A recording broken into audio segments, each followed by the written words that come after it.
The multifunction bar on the Canon EOS R is not really a fan favorite. In fact, a lot of people hate it and they don't use it at all. But like any other tool, if you understand it and you learn how to use it, you might find a use for it. So today we're going to be looking at setting it up and how you may use it in your shooting workflow. To customize your multifunction bar, just go to the menu and then you go to the fifth menu item, which is the orange tab, and then scroll down to customize multifunction bar. Then click on that and you will get this screen. Select the camera icon for use when shooting, or the playback button, this one, for use during playback. Next you want to select that, and then you get into the shooting mode, press it again, and then you get all your shooting functions like ISO, white balance, check focus, and so on.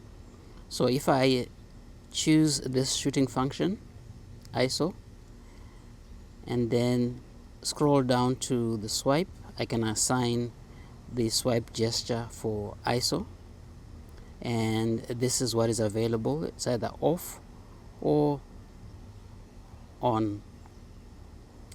For the tap left or right, these are the functions that are available. You can set it to select auto ISO, ISO 100, or off. So I'll just put it at ISO 100. That means I'll be able to quickly select ISO 100 when I want to shoot, and then tap right. These are the options that are available. Same thing, I can just choose auto ISO. So when I tap right on the bar, it will choose auto ISO, and then you can go back to this screen. While you're still on the screen, you can actually configure your full cover setting. What does that mean? Well, that means that you can activate this menu by simply covering the touch bar completely. So you don't have to scroll through menus to get to this screen from your shooting mode. So if I press info, I get an option of either having that off or on. So I'll just switch it on and demonstrate.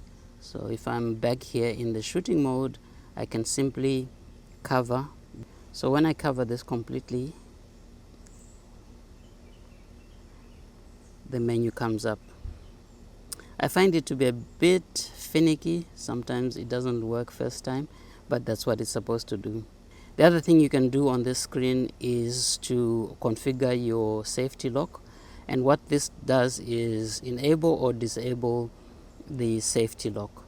When it's enabled, it means that you need to turn the bar on before you can use it, so that you don't accidentally make changes while you're shooting. So to activate it, you just tap on the left until it says on, and when it's on, you can now use the touch bar to adjust the settings that you assigned it to. So this sets the ISO. If I tap the left, it's going to set ISO to 100, as you can see there. If I tap to the right, it has set the ISO to auto. That's what I set it to do. If I disable it, it means the bar will always be active. The bar will stay active if I have it on disable. And so when it's like this, I can simply use it. It's ISO 100, that's auto ISO, and I can change the ISO.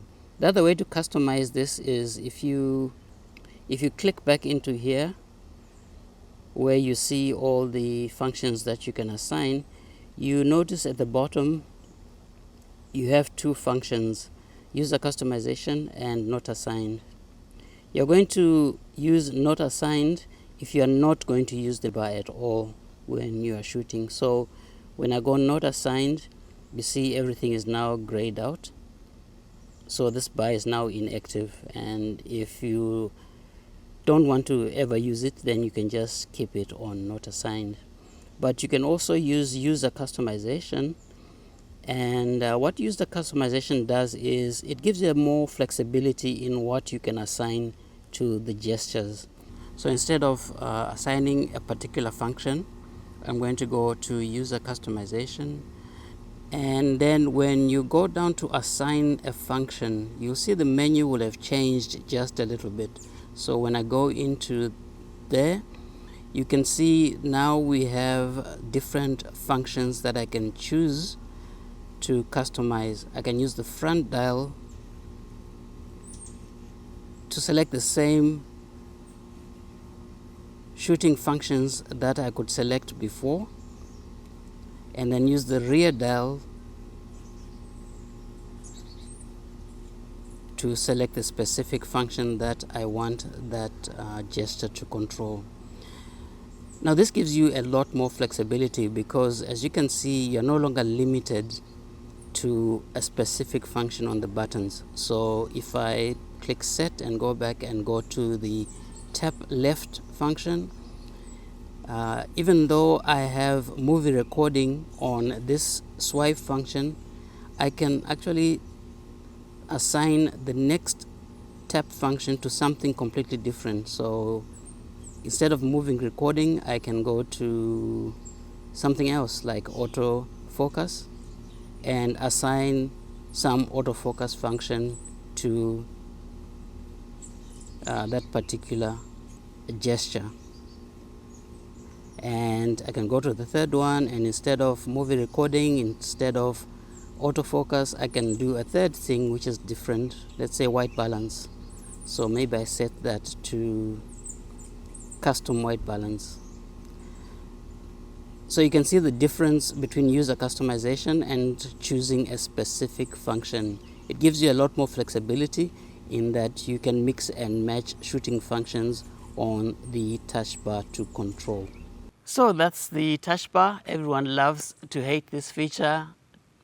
Maybe try it out and see what you think. It might be a smoother way of making changes to settings while you're recording, instead of using something like the Q function or going into menus. It's just another customizable option that you can use in your workflow. Try it out and let me know what you think. Is it just a gimmick that gets in the way of your work, or it's something that you can actually use, or you actually use in your everyday work? If you are enjoying these videos and these tutorials, make sure you like the video, share it, make sure you subscribe, and hit the notification bell so that you are alerted the next time I post a video. See you on the next one.